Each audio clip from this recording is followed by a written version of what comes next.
बिस्मिल्लाहिर्रहमानिर्रहीम अस्सलाम वालेकुम। आई एम ख्वाजा मोहसिन इनाम। स्टूडेंट्स, इस लेक्चर में हम एक्सरसाइज 7.3 के लास्ट 3 प्रॉब्लम्स सॉल्व करेंगे। आइए स्टार्ट करते हैं। Students, this is problem number 10। Statement is prove that angle in a semicircle is a right angle. Students, semi circle यानी हाफ सर्कल, और राइट एंगल से मुराद ऐसा एंगल जो 90 डिग्रीज हो या π/2 के इक्वल हो। इस स्टेटमेंट से मुराद क्या है आपको एक्सप्लेन करता हूं। फर्ज करें कि ये एक सेमी सर्कल, ये इस सेमी सर्कल का डायमीटर, ये डायमीटर के and points. Students, semi circle के किसी भी पॉइंट से फर्ज करें यहां से अगर हम एंड पॉइंट्स ऑफ डायमीटर की तरफ दो लाइन सेगमेंट्स ड्रॉ करें कुछ इस तरह से, तो ये जो बनने वाला एंगल होगा ये हमेशा 90 डिग्रीज के इक्वल होगा। आप ये जो पॉइंट है ये कहीं पर भी शिफ्ट कर लें, यानी अगर मैं ये पॉइंट यहां पर भी ले आऊं और इस तरह से इस पॉइंट से मैं दो लाइन सेगमेंट्स ड्रॉ कर दूं एंड पॉइंट्स ऑफ डायमीटर पर, तो ये जो बनने वाला एंगल है ये 90 डिग्रीज होगा। आप ये काम किसी भी पॉइंट पर कर सकते हैं इस सर्कमफेरेंस के ऊपर, यानी मैं चाहे पॉइंट यहां पर चूज कर लूं, चाहे पॉइंट यहां पर, कहीं पर भी मैं पॉइंट चूज कर लूं, वहां से अगर मैं दो line segments and points of diameter पर ड्रॉ करूंगा तो उन लाइन सेगमेंट्स के दरमियान बनने वाला एंगल डेफिनेटली राइट एंगल होगा। स्टूडेंट्स, ये जो प्रूफ है ये आप ज्योमेट्रिकली भी कर सकते हैं, आप एक प्रैक्टिकल करके देख सकते हैं। कंपास यूज करें, एक सेमी सर्कल बनाएं और then end points of diameter से दो लाइन सेगमेंट्स ड्रॉ कर ले सर्कमफेरेंस पर। उन दोनों के दरमियान अगर आप एंगल मेजर करेंगे तो वो हमेशा 90 डिग्रीज होगा।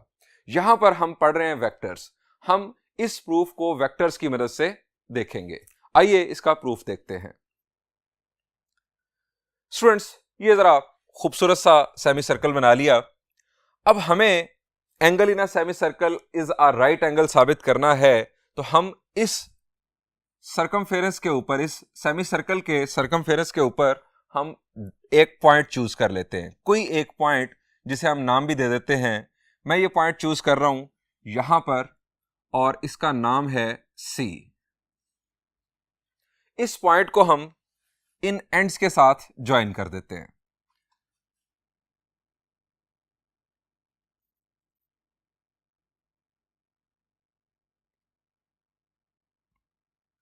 ये हमने एंड्स के साथ इन पॉइंट्स को ज्वाइन कर दिया। अब स्टूडेंट्स जरा थोड़ी सी नेमिंग कर लेते हैं ताकि हम वेक्टर्स के नाम बाद में बना सकें। ये स्टूडेंट्स, अगर पॉइंट C है तो मैं इस पॉइंट को A का नाम दे रहा हूं, इस पॉइंट को B का नाम दे रहा हूं। ये आप देख रहे हैं कि ये XY प्लेन है तो ये ओरिजिन है। अब स्टूडेंट्स, ये हमारे पास बुनियादी तौर पर ये जो दो लाइन सेगमेंट्स हैं ये हमारे पास दो वेक्टर्स बन गए। मैं इनको वेक्टर्स बना देता हूं, AC और BC। हमें साबित करना है कि ये AC और BC जो एंगल बना रहे हैं आपस में वो राइट एंगल है। स्टूडेंट्स, अब जरा आप बताएं कि अगर हमें वेक्टर AC को वेक्टर BC के परपेंडिकुलर साबित करना है तो हमें क्या करना होगा। मैं आपको हिंट देता हूं। 7.3 एक्सरसाइज के साथ हम पढ़ रहे हैं डॉट प्रोडक्ट। दो वेक्टर्स को परपेंडिकुलर साबित करना हो तो हम क्या करते हैं जी, हम उन दोनों का डॉट प्रोडक्ट 0 के इक्वल ले आते हैं। अगर वेक्टर AC और वेक्टर BC का डॉट प्रोडक्ट हम 0 दिखाने में कामयाब हो गए तो हम ये साबित कर लेंगे कि वेक्टर AC और वेक्टर BC आपस में परपेंडिकुलर है, यानी ये जो सेमी सर्कल में एंगल बन रहा है ये राइट एंगल है। स्टूडेंट्स, अब हमें वेक्टर AC और वेक्टर BC ये चाहिए। इसके लिए हमें इन पॉइंट्स के पोजीशन वेक्टर्स चाहिए। क्यों? क्योंकि वेक्टर AC बुनियादी तौर पर क्या होगा जी, OC माइनस OA। अब OC वेक्टर हमें यहां पर नजर नहीं आ रहा, OA वेक्टर भी नजर नहीं आ रहा।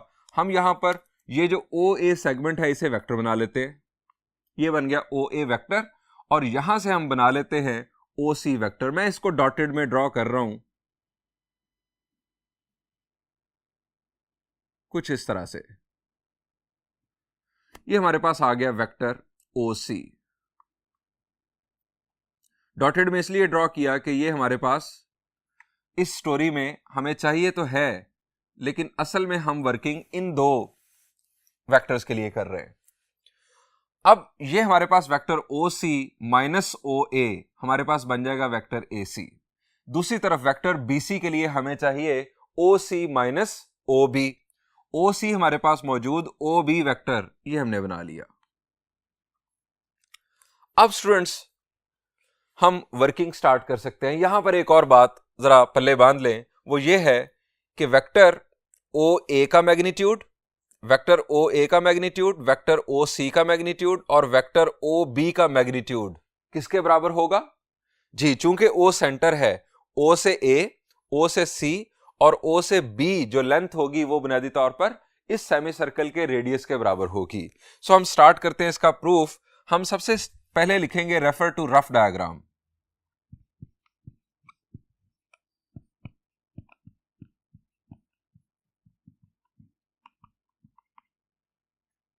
There is a semicircle.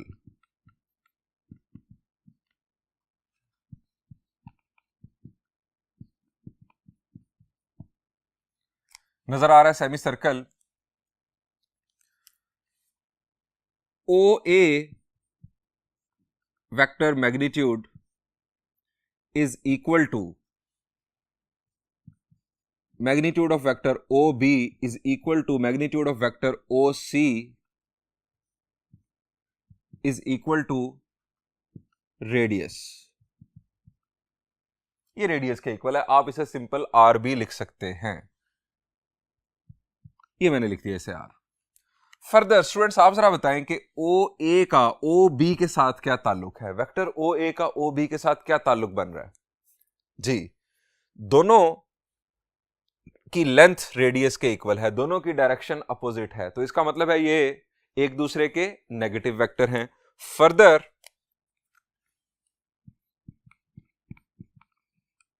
we have OA is equal to negative of OB. OA is negative vector of OB. अब स्टूडेंट्स हमें अब वो स्टोरी लिखनी है कि हम ये साबित करने के लिए कि ये राइट एंगल है, हम क्या करेंगे? To prove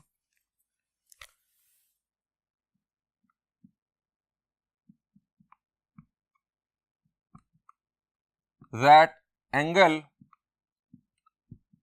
in a semicircle is a right angle, we will show that vector AC is perpendicular to vector BC। अपनी बात साबित करने के लिए हम ये इनफैक्ट साबित करके दिखाएंगे। दैट इज टू से AC परपेंडिकुलर टू BC का मतलब AC vector dot BC vector is equal to 0। ये हम प्रूव करके दिखाएंगे। Now taking left hand side, AC dot BC, हम इन दोनों का डॉट प्रोडक्ट 0 करके दिखाने लगे हैं। AC का breakup students OC minus OA dot BC का breakup OC minus OB।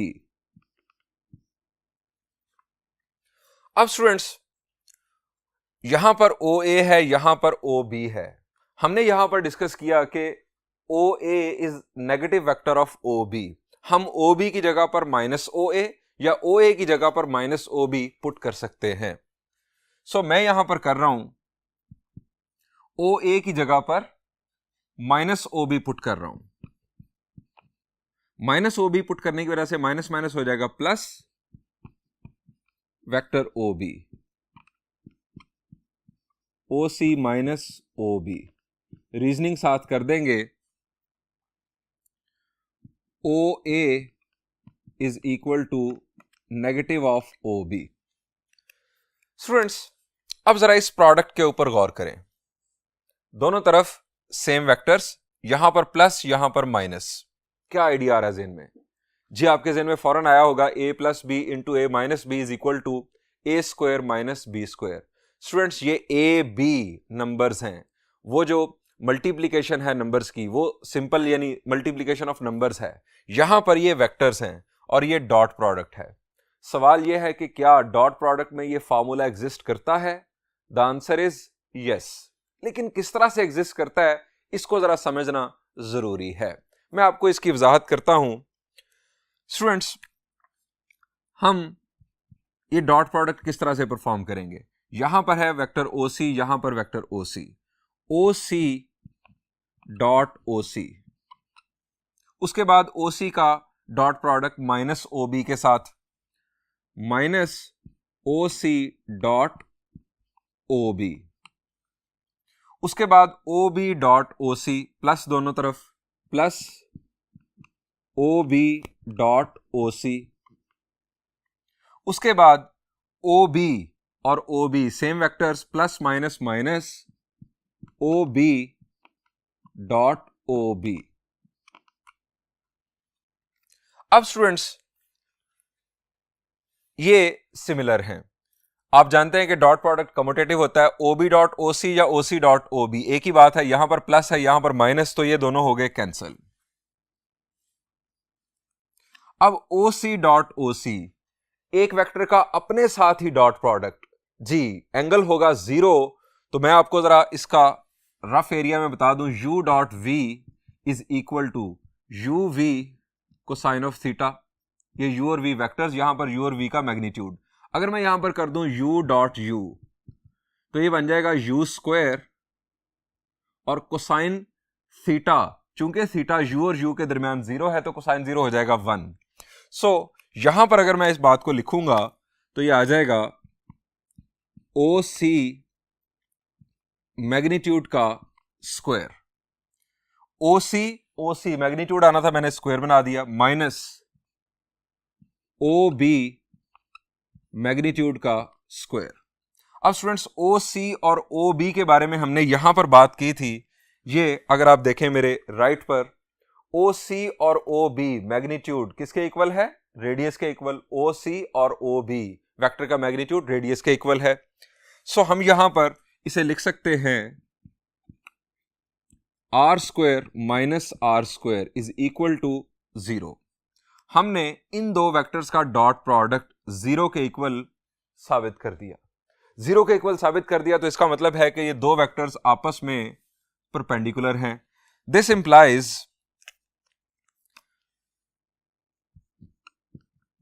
A C vector is perpendicular to B C vector. चूंकि हमारे पास यहां पर हम ये डॉट प्रोडक्ट मालूम कर रहे थे, A C dot B C, dot product आ गया 0। This implies A C is perpendicular to B C. So या hence angle in a semicircle is a right angle proved. यहां पर स्टूडेंट्स ये प्रूफ एंड हुआ। हम बढ़ते हैं प्रॉब्लम नंबर 11 की जानिब।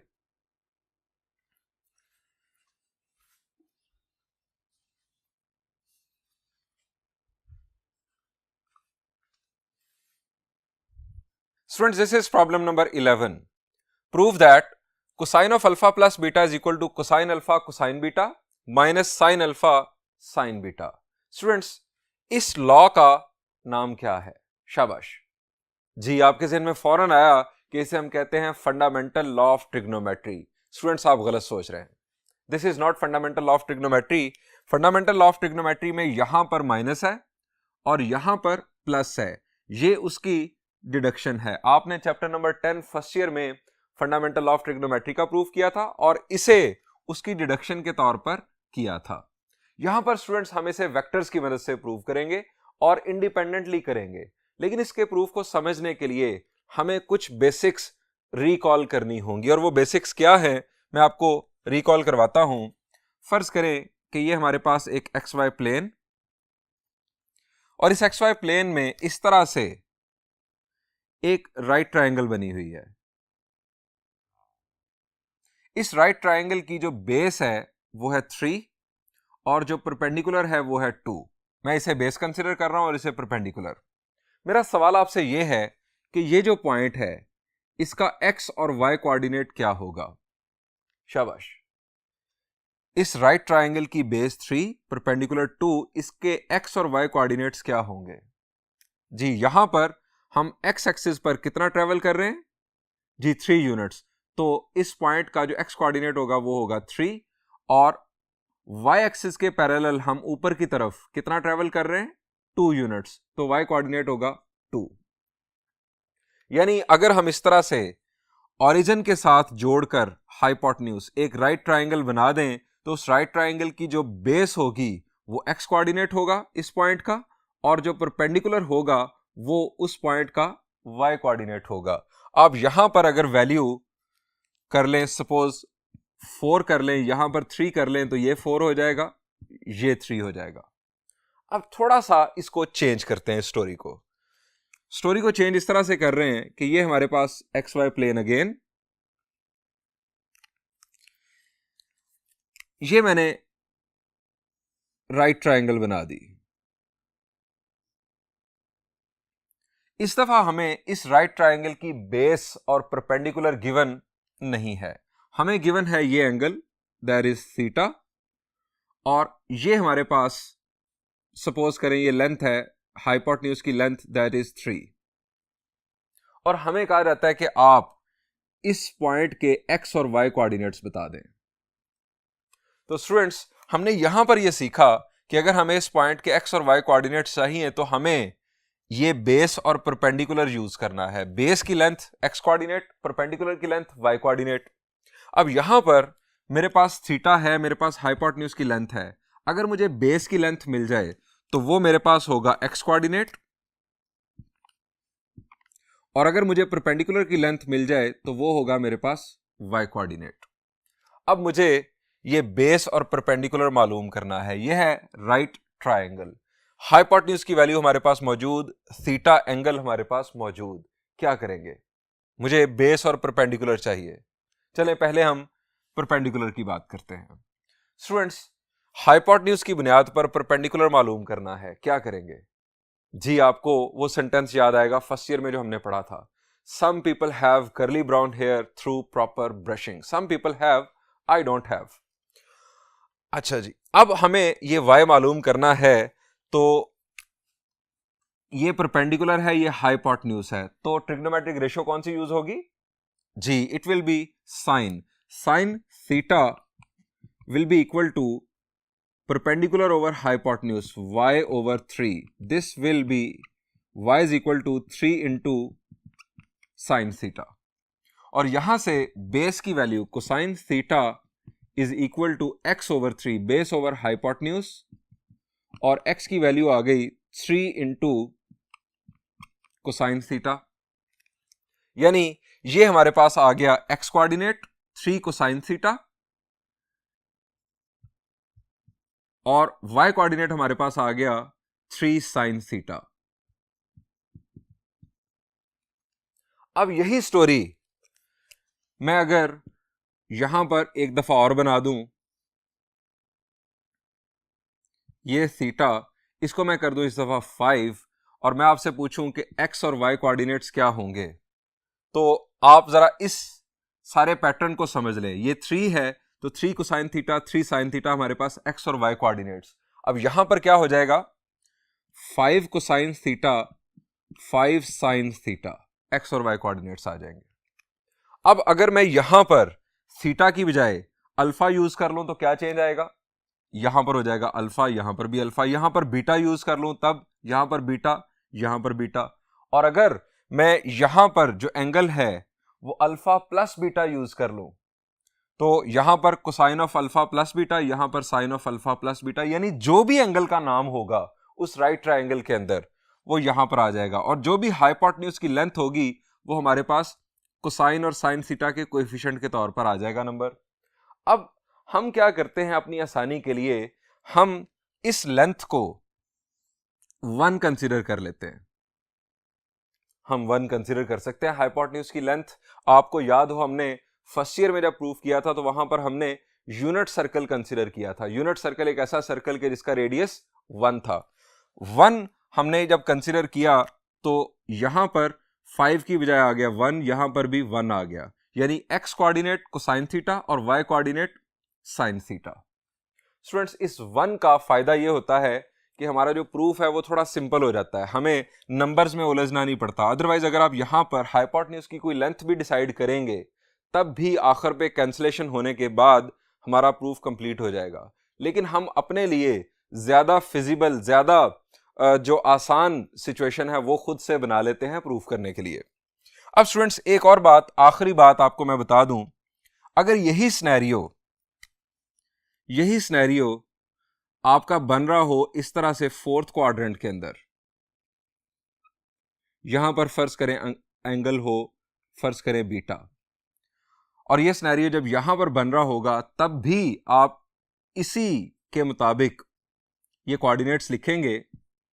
फर्ज करें कि ये हमारे पास 2 है इस हाइपोटेन्यूज की लेंथ, तो ये x कोऑर्डिनेट आ जाएगा 2 कोसाइन बीटा, और y कोऑर्डिनेट, चूंकि ये फोर्थ क्वाड्रेंट है, ये बात आपको मैं बताना चाह रहा हूं असल में, चूंकि ये फोर्थ क्वाड्रेंट है, x एक्सिस से आप नीचे आ गए, y कोऑर्डिनेट नेगेटिव होगा।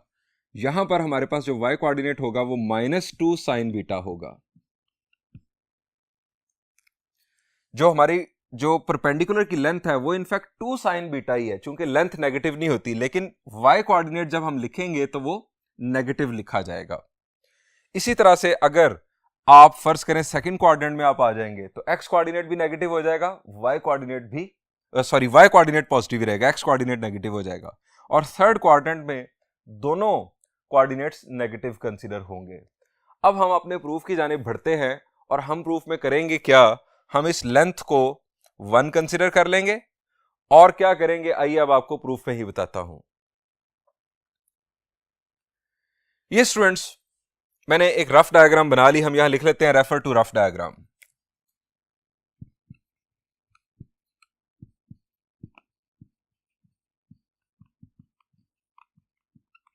रफ डायग्राम लिखने का मकसद ये होता है कि हम इस पर्टिकुलर डायग्राम के लिए स्पेसिफिक डायग्राम को यूज करते हुए इस प्रूफ को कंप्लीट कर रहे हैं। आप इसको चेंज भी कर लें, अगर आप एंगल्स जो हैं यहां पर और यहां पर जो एंगल्स हैं वो चेंज भी कर लें तब भी ये प्रूफ हो जाएगा। ये सिर्फ और सिर्फ फिक्स डायग्राम नहीं है कि जिसकी बेस पर ये प्रूफ किया जा सकता है, इसलिए हम इसे सिर्फ और सिर्फ यहां पर रफ डायग्राम कह के अपने प्रूफ में यूज कर रहे हैं। ओ ए और ओ बी आपको 2 वेक्टर्स नजर आ रहे हैं, मैं इन दोनों वेक्टर्स को यूनिट वेक्टर्स कंसीडर कर रहा हूं। Let O A magnitude is equal to 1, O B magnitude is equal to 1। अब एंगल बिटवीन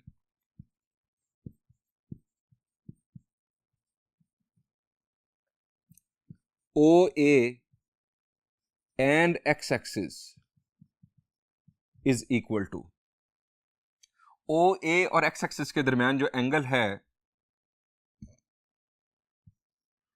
वो अल्फा लेट कर रहा हूं।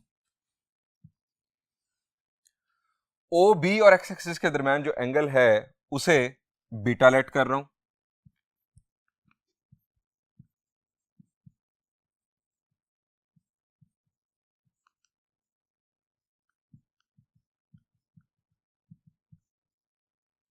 यहां पर स्टूडेंट्स मैं एक और बात ऐड करना चाहता हूं, जो कि बाज बुक्स में और बाज टीचर्स जो यहां पर गलती करते हैं, वो बात यह है कि इस एंगल को वो एंटी क्लॉकवाइज कंसीडर करते हैं और इस एंगल को क्लॉकवाइज कंसीडर करते हैं। स्टूडेंट्स, एंगल बिटवीन वेक्टर्स या angle between vector and X axis भी एक वेक्टर ही है इनफाइनाइट लेंथ का। वेक्टर और एक्स एक्सिस के दरमियान या वेक्टर और वाई एक्सिस के दरमियान जो एंगल की रेंज है, या इवन आप दो वेक्टर्स भी कह लें, जो एंगल की रेंज है वो है थीटा ग्रेटर देन और इक्वल टू 0, लेस देन और इक्वल टू 180 डिग्रीज, या 0 एंड पाई। आपका जो एंगल है वो नेगेटिव नहीं हो सकता। वेक्टर्स के जो एंगल्स होते हैं इनमें क्लॉकवाइज एंटी क्लॉकवाइज का कंसेप्ट यूज नहीं किया जाता। हम इनफैक्ट शॉर्टेस्ट जो एंगल है पॉजिटिव एक्स एक्सिस और वेक्टर के दरमियान वो एंगल कंसीडर करते हैं, वो चाहे क्लॉकवाइज हो या एंटी क्लॉकवाइज हो। शॉर्टेस्ट एंगल जो होगा पॉजिटिव एक्स एक्सिस के साथ वो एंगल अल्फा हम डायरेक्शन एंगल्स में हमने पढ़ा था। अब हमने यहां पर एक वेक्टर के एंगल को अल्फा कह दिया, एक वेक्टर के एंगल को बीटा कह दिया, क्योंकि ये एंगल डिफरेंट भी हो सकते हैं और इनफैक्ट यहां पर मैंने इन्हें वाज़े तौर पर डिफरेंट दिखाया है। अब स्टूडेंट्स सवाल यह है कि अगर ये एंगल अल्फा है, ये एंगल बीटा है, तो ये टोटल एंगल क्या होगा? शाबाश जी, ये इन दोनों का सम होगा, that is alpha plus beta. So हम यहां पर लिखेंगे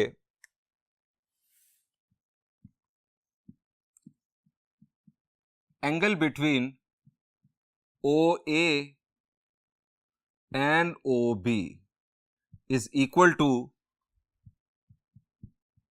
अल्फा प्लस बीटा। अब स्टूडेंट्स बात करते हैं इन पॉइंट्स के कोऑर्डिनेट्स की। हमने इन्हें कह दिया यूनिट वेक्टर्स, यानी यहां पर ये लेंथ भी 1 और ये लेंथ भी 1। अब OA वेक्टर का जो एंगल बन रहा है वो है अल्फा। मैंने आपको जो शुरू में बड़ी तफसील के साथ जो कोऑर्डिनेट्स मालूम करने की जो स्टोरी बताई, उसके मुताबिक हाइपोटेन्यूज को हम यूज करेंगे, उसकी लेंथ है 1। जो पॉइंट ए है इसके कोऑर्डिनेट्स क्या हो जाएंगे जी? Cosine alpha sine alpha. और पॉइंट बी के कोऑर्डिनेट्स क्या हो जाएंगे? Cosine beta sine beta. यहां पर y कोऑर्डिनेट नेगेटिव, तो इनफैक्ट y कोऑर्डिनेट होगा माइनस साइन बीटा। हम यहां लिखेंगे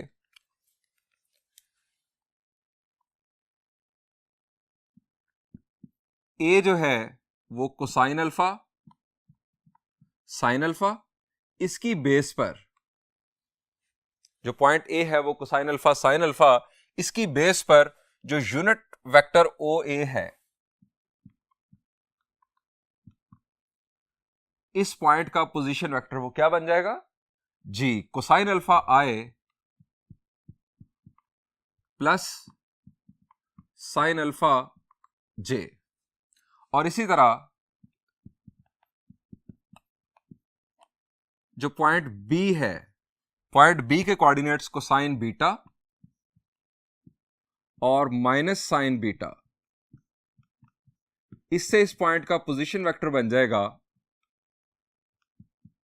cosine beta I plus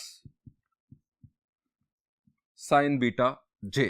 sorry, यहां पर माइनस, फिर मैं गलती कर रहा हूं, यहां पर माइनस है तो यहां पर माइनस। अब स्टूडेंट्स हम प्रूव क्या करना चाह रहे हैं? हम प्रूव करना चाह रहे हैं cosine of alpha plus beta is equal to cosine alpha cosine beta minus sine alpha sine beta. Left side पर नजर आ रहा है cosine of alpha plus beta. Students हमें अल्फा प्लस बीटा पर कोसाइन नजर आ रहा है।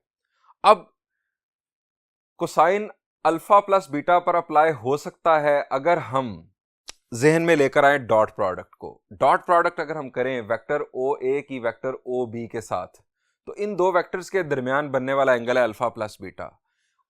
डॉट प्रोडक्ट जब हम करेंगे तो क्या होगा? OA का मैग्नीट्यूड OB का magnitude cosine of alpha plus beta, alpha plus beta पर कोसाइन अप्लाई हो जाएगा। यहां हम लिखते हैं टेकिंग डॉट प्रोडक्ट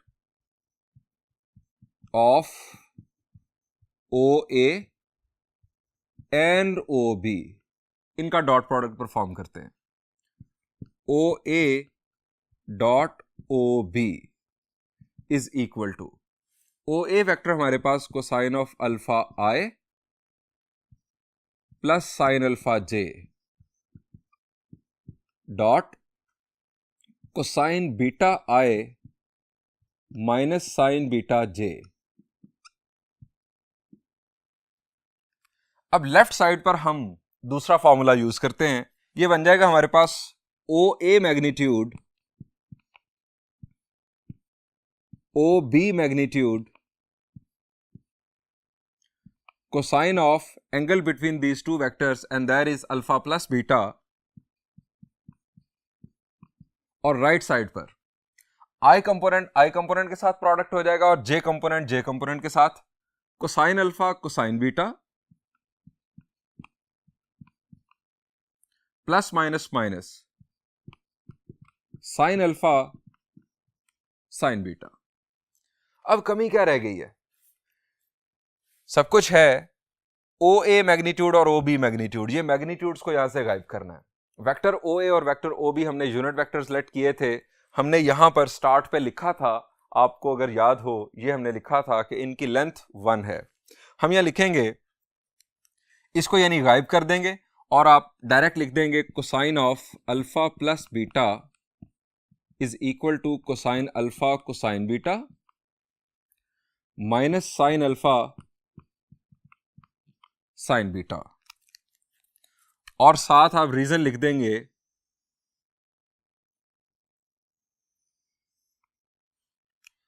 यहां पर कि ओ ए और ओ बी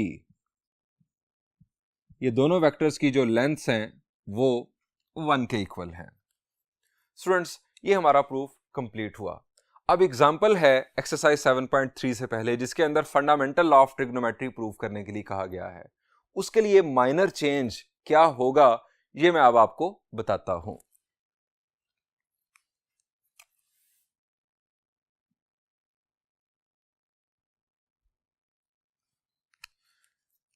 उसमें हमें cosine of alpha minus beta चाहिए। अब आप क्या करेंगे उस प्रूफ के लिए, आप ओ ए वेक्टर को इस तरह से ड्रॉ कर लें, ये हमारे पास एंगल होगा अल्फा, और ओ बी वेक्टर को इस तरह से ड्रॉ कर लें, ये एंगल हमारे पास होगा बीटा। अब इन दो वेक्टर्स के दरमियान बनने वाला एंगल, ये टोटल एंगल अल्फा, ये एंगल बीटा, तो ये बीच वाला एंगल क्या हो जाएगा जी। अल्फा में से अगर हम ये बीटा माइनस कर देंगे तो ये आ जाएगा अल्फा माइनस बीटा। अब चूंकि दोनों पॉइंट्स फर्स्ट क्वाड्रेंट के अंदर मौजूद हैं, सो ए हमारे पास वही आ जाएगा कोसाइन अल्फा साइन अल्फा, और बी आ जाएगा point cosine beta sine beta. आप इन दोनों वेक्टर्स का डॉट प्रोडक्ट लेंगे तो डॉट प्रोडक्ट में लेफ्ट साइड पर ओ ए का मैग्नीट्यूड ओ बी का magnitude cosine of alpha minus beta बन चुका होगा, और राइट साइड पर चूंकि प्लस साइंस आएंगे तो आपके पास cosine alpha cosine beta plus sine alpha sine beta बासानी आ जाएगा। जो लैंग्वेज है वो एज इट इज आप यही यूज करेंगे जो मैंने इस प्रूफ के अंदर यूज की। बढ़ते हैं नेक्स्ट प्रॉब्लम की जानिब।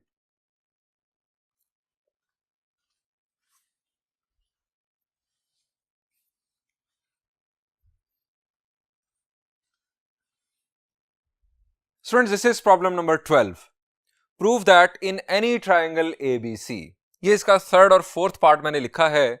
स्टूडेंट्स, ये क्या है फॉर्मूलाज, शाबाश जरा रिकॉल करें, फर्स्ट ईयर चैप्टर नंबर 12 जी। ये हैं लॉज ऑफ कोसाइन, इन्हें लॉज ऑफ कोसाइन कहा जाता है। इसमें एक मिसिंग है जी। कौन सा मिसिंग है जी? मिसिंग है कि जब यहां पर अगर बी स्क्वायर है, यहां पर सी स्क्वायर है, और अगर हम यहां पर कर दें ए स्क्वायर, तो फिर राइट साइड पर आ जाएगा बी स्क्वायर प्लस सी स्क्वायर।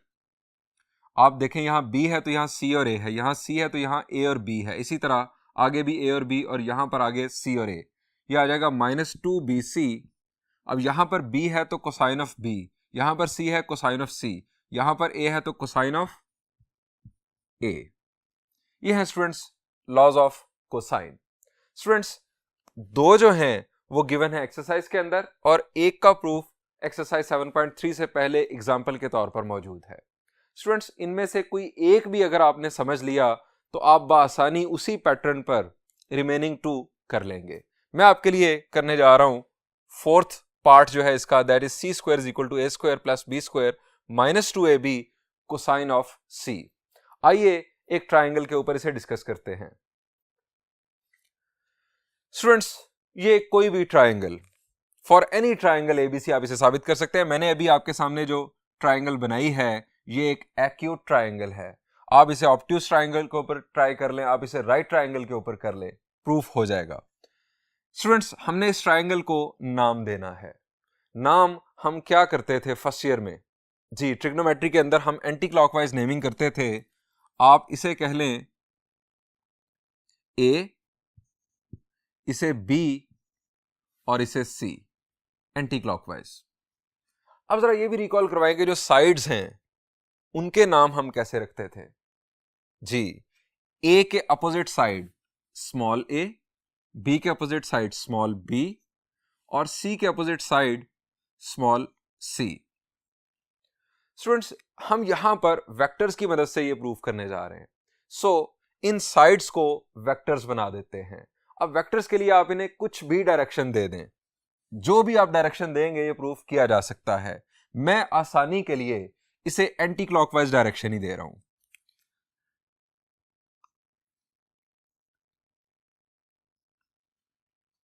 अब ये जो है ये वेक्टर है वेक्टर सी, ये वेक्टर है वेक्टर ए और ये वेक्टर है वेक्टर बी। यानी ए बी वेक्टर को मैं सी भी कह सकता हूं, बी सी वेक्टर को मैं ए भी कह सकता हूं और सी ए वेक्टर को मैं बी भी कह सकता हूं।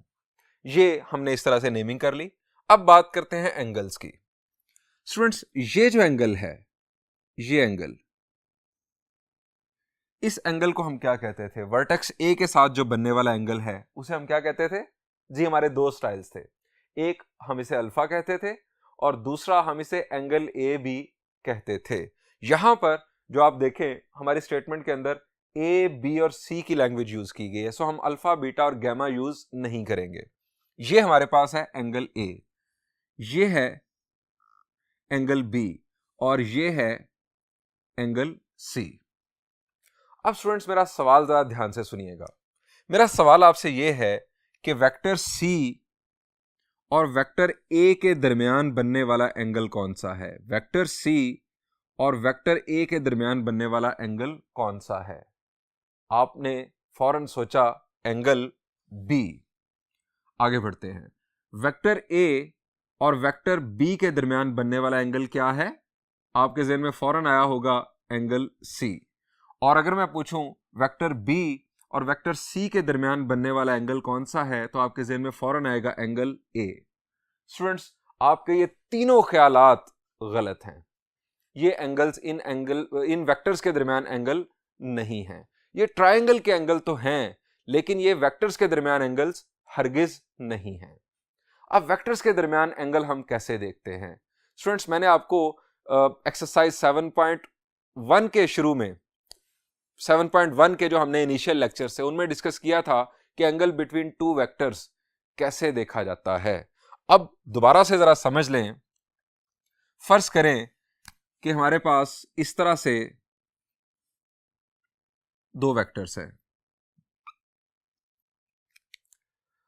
अब हमारे पास यहां पर जो बनने वाले एंगल्स हैं वो 1, 2, 3 और 4 हैं। अब आप सोच रहे होंगे कि ये जो एंगल है 1 ये 2 के इक्वल है और एंगल 3 4 के इक्वल है। ये स्टूडेंट्स बात दुरुस्त है। एंगल बिटवीन टू वेक्टर्स, अगर ये दो वेक्टर्स हैं, मैं अगर कहूं कि एंगल बिटवीन टू वेक्टर्स क्या है, तो स्टूडेंट्स आप उन वेक्टर्स की डायरेक्शंस के दरमियान एंगल्स कंसीडर करते हैं। ये हमारे पास पॉइंट जहां पर एंगल बन रहे हैं साइडों पर, आप देखेंगे कि ये दोनों वेक्टर्स इस पॉइंट से राइटवर्ड डाइवर्ज हो रहे हैं, अवे जा रहे हैं इस पॉइंट से। तो आप या तो यहां पर एंगल बिटवीन टू वेक्टर्स देख सकते हैं या आप इससे पीछे देख सकते हैं कि इस पॉइंट की तरफ ये दोनों वेक्टर्स कन्वर्ज हो रहे हैं, इस पॉइंट की तरफ जा रहे हैं। आप इस साइड पर एंगल देख सकते हैं। अब यहां पर मसला क्या है? आप अगर यहां पर देख रहे हैं तो ये जो वेक्टर है इस पॉइंट की तरफ जा रहा है और वो वेक्टर उस पॉइंट से अवे जा रहा है। ये पॉइंट की तरफ आ रहा है और वो पॉइंट की तरफ से दूसरी तरफ जा रहा है। ये डायरेक्शंस इनकी नहीं बन रही। इनफैक्ट ये इस वेक्टर की टेल साइड है और ये इस वेक्टर की हेड साइड है। टेल साइड और हेड साइड के दरमियान एंगल नहीं बनता। आप क्या करेंगे, आप इस वेक्टर की डायरेक्शन को एक्सटेंड करेंगे इस तरह से, इस वेक्टर की डायरेक्शन को एक्सटेंड करेंगे। अब आप अगर इस पॉइंट के रेफरेंस से देखें तो ये दोनों वेक्टर्स डाइवर्ज हो रहे हैं, इसकी डायरेक्शन और ये इसकी डायरेक्शन। आपका एंगल जो है इन दो वेक्टर्स के दरमियान, वो एंगल यहां पर बनेगा। अब मेरा आपसे सवाल यह है कि ये एंगल होगा क्या? शाबाश जी, ये है एंगल बी। तो ये एंगल क्या होगा? ये angle on a straight line, basically total 180 degrees. अगर ये बी है तो ये 180 माइनस बी होगा। हम इसे पाई माइनस बी लिख लेते हैं। इसी तरह से आप इस वेक्टर को एक्सटेंड कर देंगे, इस वेक्टर की डायरेक्शन को इनफैक्ट एक्सटेंड कर देंगे और डायरेक्शंस के दरमियान एंगल देखेंगे। ये हमारे पास एंगल, ये एंगल सी है तो ये होगा पाई माइनस सी। और इसी तरह से आप इस डायरेक्शन को एक्सटेंड कर देंगे इस तरफ। ए को हम इस तरफ लिख लेते हैं यहां पर,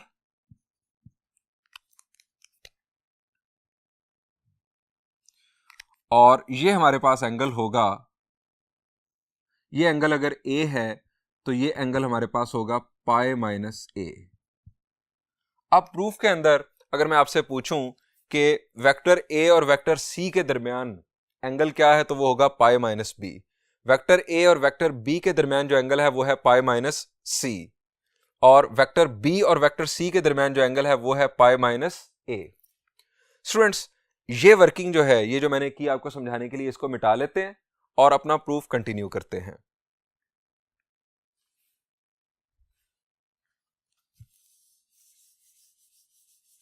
डस्टर को वापस रख देते हैं। अब स्टूडेंट्स हम वर्किंग स्टार्ट करते हैं। हम यहां लिखेंगे refer to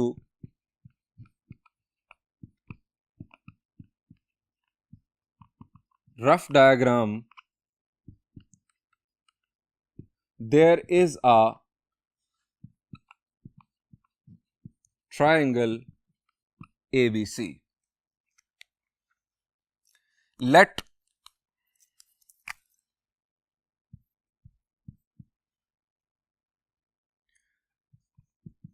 vector A B का नाम हमने रख दिया C, वेक्टर बी सी का नाम हमने रख दिया A, और वेक्टर सी ए का नाम हमने रख दिया B। अब जो हमने डायरेक्शंस दी हैं इन वेक्टर्स को, अगर आप इस पॉइंट से स्टार्ट लें तो वेक्टर की डायरेक्शन में अगर हम चलें तो आप जानते हैं वेक्टर ऐड होता है, और वेक्टर के अपोजिट चलें तो वेक्टर सबट्रैक्ट हो जाता है। C A प्लस बी, वापस हम यहां पर आ गए, C plus A plus B, वापस यहां पर आ गए तो सम हो गया 0। हम लिखेंगे since A plus B plus C is equal to 0 vector. ये मैंने लिखा, इनफैक्ट O आप कह लें, O नल वेक्टर के लिए यूज किया रहता है। ये आ गया हमारे पास वेक्टर। इन तीनों वेक्टर्स का सम है 0। हमने प्रूव करना है C square is equal to A square plus B square minus twice of A B cosine of C. ये हमें प्रूव करना है। हमें लेफ्ट साइड पर सी चाहिए। आप क्या करें, आप दोनों वेक्टर्स को दूसरी तरफ शिफ्ट कर दें, माइनस ए माइनस बी। इसे जरा नाम दे दें 1 का। आपके जहन में फौरन आएगा क्यों नाम दिया, अभी आपके सामने ये बात आ जाएगी। हमें यहां पर सी स्क्वायर चाहिए। अब सी स्क्वायर्स लाने के लिए आपके जहन में क्या आइडिया आता है? जी, आप सोचेंगे कि फौरन स्क्वेयरिंग बोथ साइड्स कर दें।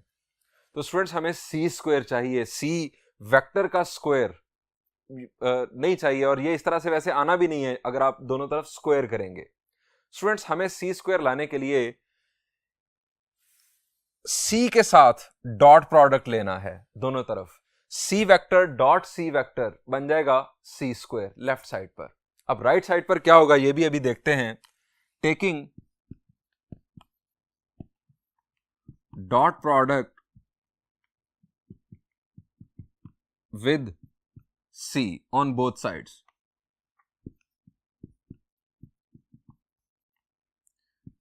C dot C is equal to C dot minus A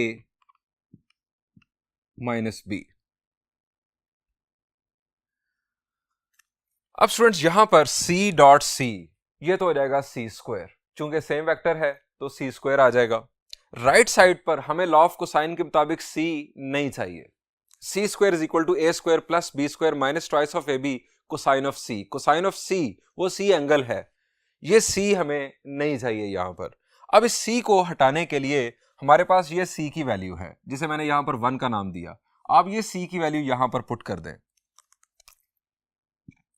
C dot C की जगह पर आ जाएगा minus A minus B dot minus A minus B, यहां लिखें फ्रॉम 1। अब ये डॉट प्रोडक्ट हम परफॉर्म करते हैं राइट साइड पर। अभी मैं ये C डॉट C लिख रहा हूं, C स्क्वायर अभी हम इसे लिख लेंगे, कोई मसला नहीं, आप पहले भी लिख लें तो कोई फर्क नहीं पड़ेगा। C dot C is equal to minus minus plus, ये आ गया A dot A minus minus plus A dot B minus minus plus B dot A और minus minus plus B dot B। अब स्टूडेंट्स C डॉट C क्या होता है? C square, A dot A square और B dot B B square. Keep in mind जब मैं नीचे vectors का साइन नहीं लिख रहा हूं तो ये उन वेक्टर्स के मैग्नीट्यूड्स आ गए। ये वेक्टर की लेंथ है, ये वेक्टर की लेंथ है, ये वेक्टर की लेंथ है A B और C। A डॉट B और B dot A dot product चूंकि कम्यूटेटिव होती है दोनों का हो जाएगा सम, हम इसे लिखेंगे twice of A dot B। अब जरा ये ज़हन में रहे कि मैंने 3 डॉट प्रोडक्ट्स 1 2 और 3 परफॉर्म कर दी हैं और ये दोनों का भी सम किया, डॉट प्रोडक्ट अभी मैंने परफॉर्म नहीं की। अब हम ये डॉट प्रोडक्ट भी परफॉर्म करते हैं। C square is equal to A square plus B square plus twice of A dot B, A का मैग्नीट्यूड B का magnitude cosine of vector A और वेक्टर B के दरमियान बनने वाला एंगल हमें देखना है।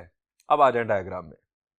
वेक्टर A और वेक्टर B के दरमियान बनने वाला एंगल कौन सा है जी? ये एंगल है पाई माइनस C। सो हम यहां पर पाई माइनस C लिख देते हैं।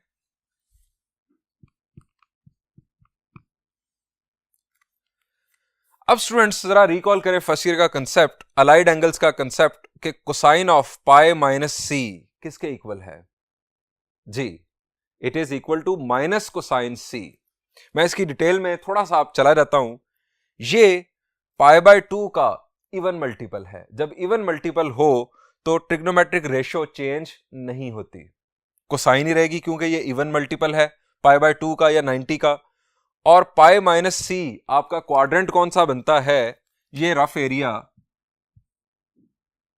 ये पाई माइनस C हमारे पास क्वाड्रेंट बनता है सेकंड क्वाड्रेंट में। ये अगर आपको फर्स्ट ईयर याद हो आफ्टर स्कूल टू कॉलेज का ट्रिक, तो सेकंड क्वाड्रेंट के अंदर कोसाइन नेगेटिव आता है। सो हम इसे लिखेंगे माइनस कोसाइन ऑफ C।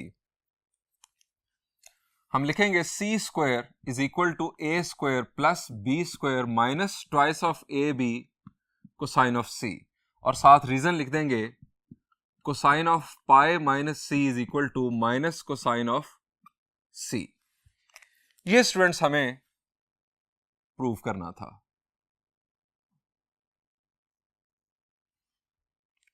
अब मैं आपको थोड़ा सा हिंट भी दे देता हूं दूसरे 2 लॉज के लिए।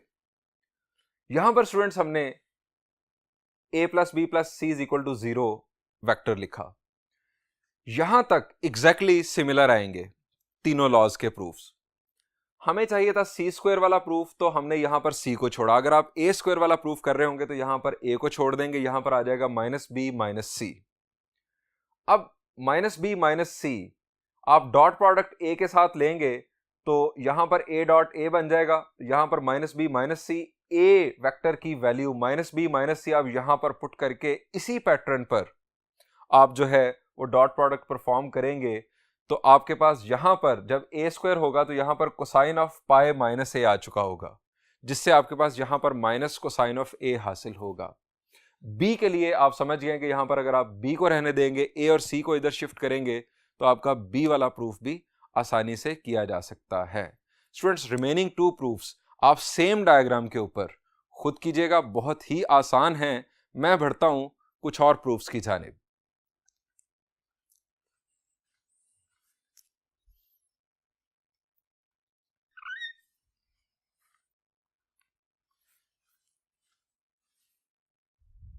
Students, this is problem number 12 again. अब इसके फर्स्ट टू पार्ट्स हम डिस्कस करने जा रहे हैं। Proof that in any triangle ABC this is equal to this and this is equal to this. Students, यहां पर अगर आप देखें तो यहां पर भी एक पैटर्न बन रहा है। यह है साइड बी।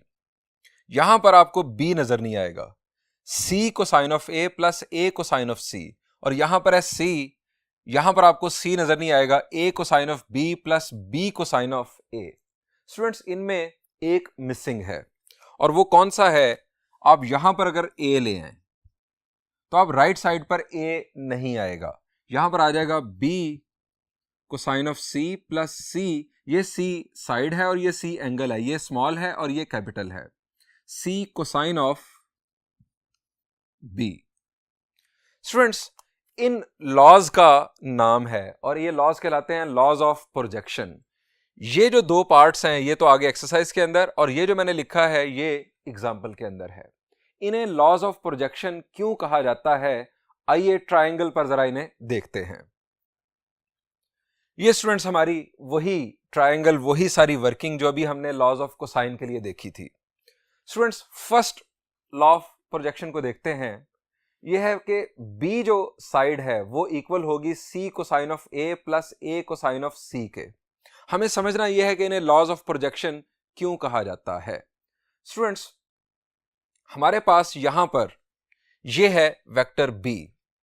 वेक्टर बी की डायरेक्शन में वेक्टर सी और वेक्टर ए की प्रोजेक्शंस को अगर ऐड किया जाए तो वेक्टर बी की लेंथ बन जाती है। दोबारा सुने, यह है वेक्टर बी।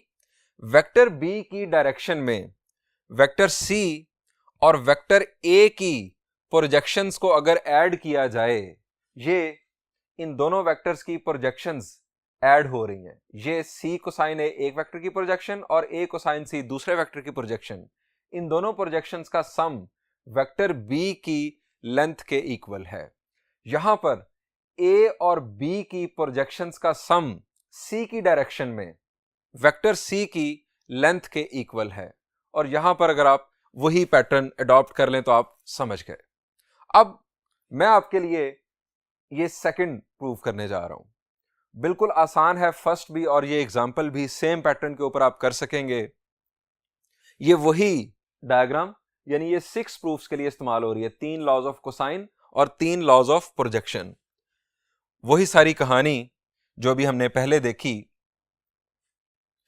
तीनों वेक्टर्स का सम 0 आ गया। मैंने चूंकि सी वाला जो लॉ ऑफ प्रोजेक्शन है वो प्रूव करना है तो मैंने यहां पर सी को छोड़ दिया। अगर आपने ए वाला करना होता तो आप इधर ए छोड़ देते, और अगर आपने बी वाला करना होता तो आप उस सूरत में इधर बी छोड़ देते। Taking dot product with C on both sides, ये स्टेप हमने परफॉर्म कर दिया। लॉज ऑफ कोसाइन में हमें राइट साइड पर सी नहीं चाहिए था, वहां पर हमने क्या किया कि सी की ये वैल्यू हमने पुट कर दी। यहां पर भी सी हमें राइट साइड पर नहीं चाहिए। ये छोटा सा स्टेप आपको याद रखना है, आपको इस दफा ये सी की वैल्यू इधर पुट नहीं करनी। इसलिए ये जो है जो रेफरेंस है ये इस दफा कोट करने की जरूरत नहीं है, तो इसे हमने नंबर नहीं देना। आप ये डॉट प्रोडक्ट परफॉर्म कर दें। C dot C is equal to minus C dot A minus C dot B. अब ये डॉट प्रोडक्ट फर्दर परफॉर्म करते हैं। सी डॉट सी हो जाएगा C square minus C dot A, C A ये इन दो वेक्टर्स के मैग्नीट्यूड आ गए।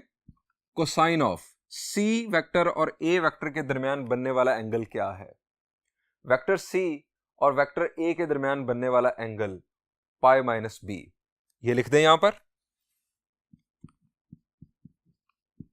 उसके बाद minus C B cosine of C और बी वेक्टर के दरमियान बनने वाला एंगल।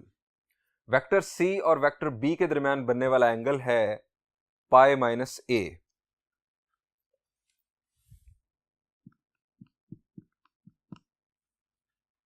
अब C square is equal to cosine of pi minus B. जी, अलाइड एंगल्स का कंसेप्ट अभी हमने पहले भी डिस्कस किया। ये आ जाएगा माइनस कोसाइन बी के, माइनस माइनस हो जाएगा plus C A cosine of B plus C B cosine of A. Reasoning आप कर देंगे कि cosine of pi minus B is equal to minus cosine B और cosine of pi minus A is equal to minus cosine of A.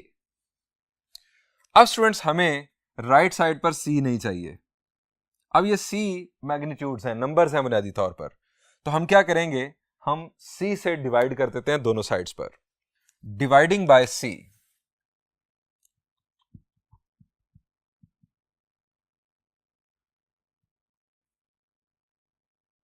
Dividing both sides by सी।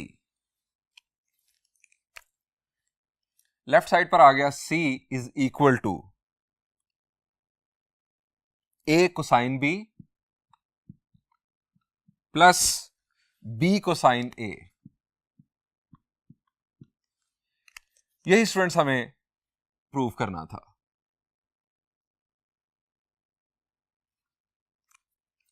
आपको दूसरे laws of projection जो remaining two हैं वो prove कर रहे हो तो आप समझ गए हैं कि आप यहां पर अगर A को छोड़ देंगे, वेक्टर A को, तो आपके पास A वाला प्रूफ आ जाएगा, और अगर आप यहां पर B को छोड़ देंगे तो वेक्टर B वाला, इनफैक्ट B वाला जो है प्रूफ आपके सामने हासिल होगा। स्टूडेंट्स यहां पर इस लेक्चर को एंड करते हैं। एक्सरसाइज 7.3 का यहां पर इख्तिताम हुआ। आप अच्छी तरह से इस एक्सरसाइज की प्रैक्टिस कीजिएगा। Thank you and Allah Hafiz.